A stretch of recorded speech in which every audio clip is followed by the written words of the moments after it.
Are you tired of using the wrong cleaning tool and damaging your surfaces? Let's take a look at the best cleaning tools for different types of surfaces to ensure your cleaning is effective and safe. For wooden surfaces, use a microfiber cloth to remove dust.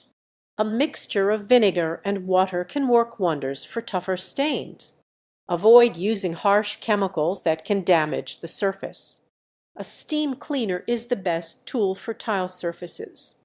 It gets rid of grime and bacteria that may accumulate over time. For particularly stubborn stains, use baking soda and water. For glass surfaces, a mixture of white vinegar and water is the best option. Use a microfiber cloth or squeegee to avoid leaving streaks on the glass.